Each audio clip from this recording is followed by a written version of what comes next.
Hi friends, ഈ ഒരു ചെറിയ വീഡിയോ നമ്മൾ വരുന്ന Q3 റിസൾട്ട് നാളെ ജനുവരി 1 നാളെ പോലെയുള്ള 3 മാസമാണ് നെക്സ്റ്റ് Q4 സീസൺ സ്റ്റാർട്ട് ചെയ്യുന്നത്. Q3 റിസൾട്ട് ഏകദേശം 10-ാം തീയതിയോടുകൂടി സ്റ്റാർട്ട് ചെയ്യും. അപ്പോൾ ഈ Q3 റിസൾട്ടിൽ എവിടെ ഫോക്കസ് ചെയ്യാമെന്നുള്ളതിനെ കുറിച്ചുള്ള ഒരു 5 മിനിറ്റ് വീഡിയോ ആണ് ഇത്. താങ്കൾക്ക് പ്രയോജനം ചെയ്യുമെന്നുള്ള വിശ്വാസത്തിലാണ് വീഡിയോ ഞാൻ റിലീസ് ചെയ്യുന്നത്. ഒന്ന്, നമ്മൾ കണ്ട് മാർക്കറ്റ് കണ്ടിന്യൂസ് ഡൗൺഫാളാണ് മാർക്കറ്റിൽ നടക്കുന്നത്. അതുകൊണ്ട് സ്റ്റോക്കിന് താഴെ പോകുമെന്ന് വിചാരിച്ചാൽ അത് തെറ്റായിട്ടുള്ള ധാരണയാണ്. ഈ കഴിഞ്ഞ 4000 പോയിന്റ് താഴെ പോയി Q2 എത്ര സ്റ്റോക്കുകൾ മോർ ദാൻ 45% റിട്ടേൺ കൊടുത്തെന്ന് നിങ്ങൾക്കറിയാമോ? നിങ്ങൾ CRMCL എടുത്ത് നോക്കൂ, നിങ്ങൾ അനൂപ് എഞ്ചിനീയറിംഗ് എടുത്ത് നോക്കൂ, ജാഷ് എടുത്ത് നോക്കൂ, BSC എടുത്ത് നോക്കൂ, അമി ഓർഗാനിക്സ് എടുത്ത് നോക്കൂ, നിങ്ങൾ ഗർവാര ഹൈടെക് എടുത്ത് നോക്കൂ. മോർ ദാൻ 50-20 സ്റ്റോക്സ് മിനിമം 45% 50% കഴിഞ്ഞ 2 മാസത്തിനുള്ളിൽ റിട്ടേൺ കൊടുത്ത സ്റ്റോക്കുകൾ ഇന്ന് മാർക്കറ്റിലുണ്ട് ശരിക്കും. അതുകൊണ്ട് തന്നെ ഇങ്ങനത്തെ സ്റ്റോക്കിൽ ക്യാച്ച് ചെയ്യുക, മനസ്സിലാക്കുക എന്നുള്ളതാണ് ആസ് എ ബെസ്റ്റ് ട്രേഡർ നമ്മുടെ ഏറ്റവും വലിയ റെസ്പോൺസിബിലിറ്റി. മാർക്കറ്റ് എങ്ങനെ പോയാലും ഇങ്ങനത്തെ സ്റ്റോക്കുകളെ കിട്ടുവാണെങ്കിൽ that is best for trading. അതാണ് ആദ്യം വിചാരിക്കേണ്ട കാര്യം. ഇങ്ങനത്തെ സ്റ്റോക്കുകൾ എവിടെ നിന്നാണ് ക്യാച്ച് ചെയ്യാൻ പറ്റുന്നത്? ഇങ്ങനത്തെ സ്റ്റോക്കുകൾ ക്യാച്ച് ചെയ്യുന്നത് പ്യുവർ ഫണ്ടിൽ നിന്നാണ് ക്യാച്ച് ചെയ്യുന്നത്. അത് ആദ്യം മനസ്സിലാക്കുന്നത്. നമ്മൾ ബിസിനസ് ഫണ്ട് അനാലിസിസ് ആണ് മനസ്സിലാക്കേണ്ടത്. ശ്രദ്ധിക്കേണ്ട കാര്യം, ഈ ക്വാർട്ടറിൽ ഈ Q4 നാളെ തുടങ്ങാൻ പോകുന്ന Q4 ക്വാർട്ടറിൽ എൻ്റെ പേഴ്സണൽ തീം എന്താണെന്ന് വെച്ചാൽ ഞാൻ ഫോളോ ചെയ്യാൻ പോകുന്നത് ബേസിക്കലി എക്സ്പോർട്ട് ഫോക്കസ്ഡ് ആയിട്ട്. എക്സ്പോർട്ട് ഫോക്കസ്ഡ് എന്ന് വെച്ചാൽ 35-40% ഒക്കെ എക്സ്പോർട്ടിൽ ഫോക്കസ്ഡ് ആയിട്ടുള്ള സ്റ്റോക്കുകൾ.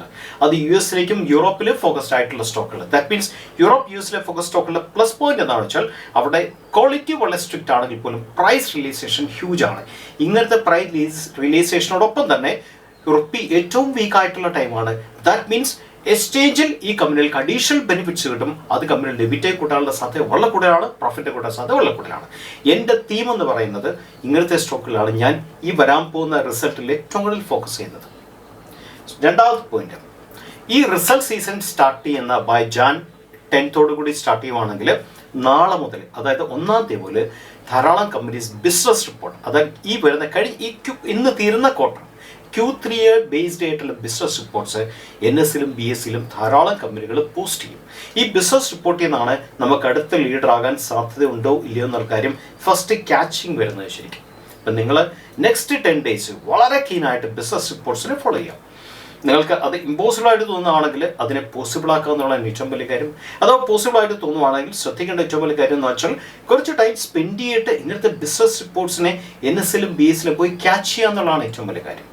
അങ്ങനെ ക്യാച്ച് ചെയ്യുമ്പോൾ നമുക്ക് കറക്റ്റായിട്ട് ഞാൻ ഈ പറഞ്ഞ തീമിലെ സ്റ്റോക്കുകളെ കിട്ടുവാണെങ്കിൽ ആ സ്റ്റോക്കിലെ ടെക്നിക്കൽ സൈഡ് അനലൈസ് ചെയ്യുക, ഈ സ്റ്റോക്കിലെ വാല്യുവേഷൻ നോക്കിയിട്ട് വേണം ടെക്നിക്കൽ സൈഡ് പോകാനായിട്ട്.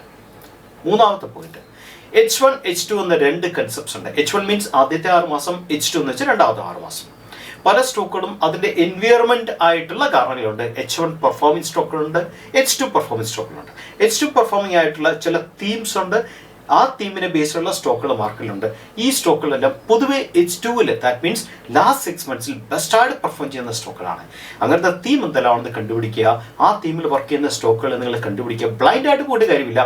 ആ സ്റ്റോക്കുകളുടെ വാല്യുവേഷൻ നോക്കുക, പെർഫോമൻസസ് നോക്കുക, കഴിഞ്ഞ 3 yearsലെ ക്വാർട്ടർലി പെർഫോമൻസ് അനലൈസ് ചെയ്യുക, റിസൾട്ടിനെ ഫോളോ ചെയ്യുക. റിസൾട്ടിനെ കൂടെ ഫോളോ ചെയ്ത് കഴിയുമ്പോൾ കുറച്ചുകൂടെ ക്ലാരിറ്റി കിട്ടും ഈ സ്റ്റോക്കിൽ കയറാൻ സാധ്യതയുണ്ടോ ഇല്ല എന്നുള്ളതിനെ കുറിച്ച്. ഇതാണ് മൂന്നാമത്തെ പോയിന്റ്. നാലാമത്തെ പോയിന്റ്, ഏത് മാർക്കറ്റിലും ലേണിംഗ് എന്ന് പറയുന്ന സാധനം അൺകോംപ്രമൈസിങ് ആണ്. ഒരു കാരണവശാലും ലേണിംഗ് കോംപ്രമൈസ് ചെയ്യാൻ പാടില്ല. ലേണിംഗ് ആണ് നമ്മളെ മാർക്കറ്റ് സസ്റ്റെയിൻ ചെയ്യുന്ന കാര്യം.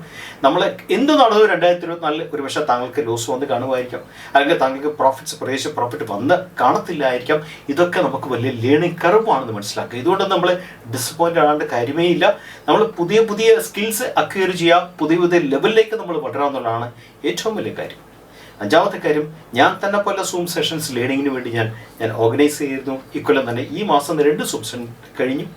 അടുത്ത സൂം സെഷൻ January 8-ാം തീയതി. അത് ഇൻട്രാഡേയും ഇൻട്രാഡേയെ കുറിച്ചാണ്, ബേസിക്കലി ഓപ്ഷനെ കുറിച്ചാണ്. പക്ഷേ ഇത് നടക്കാനുള്ള സാധ്യത കമ്പാരിറ്റീവ്ലി കുറവാണ്. കാര്യം ഇതിൻ്റെ അകത്ത് ഇൻട്രസ്റ്റ് കാണിച്ചിട്ടുള്ള ആൾക്കാരുടെ റിക്വസ്റ്റ് വളരെ കുറവാണ്. അറ്റ്ലീസ്റ്റ് ഒരു 300 പേരൊക്കെ ഉണ്ടെങ്കിൽ നമുക്ക് ഇൻട്രാഡേയെ കുറിച്ചോ അല്ലെങ്കിൽ ഓപ്ഷനെ കുറിച്ചുള്ള ചില വോളിയം സീക്രട്സ്, എങ്ങനെയാണ് കണ്ടിന്യൂവേഷൻ പാറ്റേൺ വർക്ക് ചെയ്യുന്നത്, എങ്ങനെയാണ് റിവേഴ്സൽ പാറ്റേൺ വർക്ക് ചെയ്യുന്നത്, എങ്ങനെയാണ് ഇതിൻ്റെ അകത്തുള്ള ചില ക്രിട്ടിക്കൽ ആയിട്ടുള്ള പ്രൈസ് ആക്ഷൻ ആയിട്ടുള്ള കൺസെപ്റ്റ്സ് നമുക്ക് ഷെയർ ചെയ്യാൻ പറ്റുള്ളൂ. എനിവേ സോഫാർ ആൾക്കാരുടെ റെസ്പോൺസസ് വളരെ വീക്കാണ്. അതുകൊണ്ട് തന്നെ 8-ാം തീയതി നടക്കാനുള്ള സാധ്യത വളരെ കുറവായിട്ട് എനിക്ക് അറ്റ് പ്രസന്റ് എനിക്ക് തോന്നുന്നു. അതും കൂടെ അറിയിക്കാനായിട്ട് ഞാൻ ഈ ഒരു വീഡിയോ ഉപയോഗിക്കുകയാണ്. So all the best for A new year. ശ്രദ്ധിക്കേണ്ട കാര്യം, മാർക്കറ്റ് വളരെ ക്രിട്ടിക്കലായിട്ടുള്ള സ്റ്റേജിലാണ് നിൽക്കുന്നത്. നമ്മൾ ബ്ലൈൻഡ് ആയിട്ട് ഒരു ട്രേഡ് എടുക്കാൻ പാടില്ല. ഏത് ട്രേഡ് എടുത്താലും ഡിഫൈൻ സ്റ്റോപ്പ് ലോസ് ഉണ്ടായിരിക്കണം. Stop loss should not be more than 2%. First point. Stop loss എടുക്കേണ്ടത് നമ്മൾ ബേസിക്കലി ക്ലോസിംഗ് ബേസിസ് ആയിരിക്കണം ഏത് ടൈം ഫ്രെയിമിൽ. രണ്ടാമത്തെ കാര്യം, സ്റ്റോക്കിന്റെ ബൈ എപ്പോഴും ലോജിക്കലായിരിക്കണം. അവിടെ ഫണ്ടയിലെ ക്രിട്ടിക്കൽ ഫണ്ട് അനാലിസിസിന്റെ സപ്പോർട്ട് അത്യാവശ്യമാണ്. മൂന്നാമത്തെ കാര്യം ഞാൻ പറഞ്ഞല്ലോ, ഞാൻ ഫോളോ ചെയ്യാൻ പോകുന്ന തീം എന്ന് പറയുന്നത് എക്സ്പോർട്ട് ബേസ്ഡ് ആയിട്ട്, എസ്പെഷ്യലി US-ലും യൂറോപ്പിലും എക്സ്പോർട്ട് ഫോക്കസ്ഡ് ആയിട്ടുള്ള സ്റ്റോക്കുകളാണ്. താങ്കൾക്ക് താങ്കളായിട്ടുള്ള തീംസ് ഡെവലപ്പ് ചെയ്യാം. ഏത് തീമാണെങ്കിലും തീം റാഷണൽ ആയിരിക്കണം, സപ്പോർട്ടീവ് ആയിരിക്കണം. Thank you so much. മറ്റൊരു വീഡിയോ ആയിട്ട് നമുക്ക് വീണ്ടും കണ്ടുകൂട്ടാം. Signing off.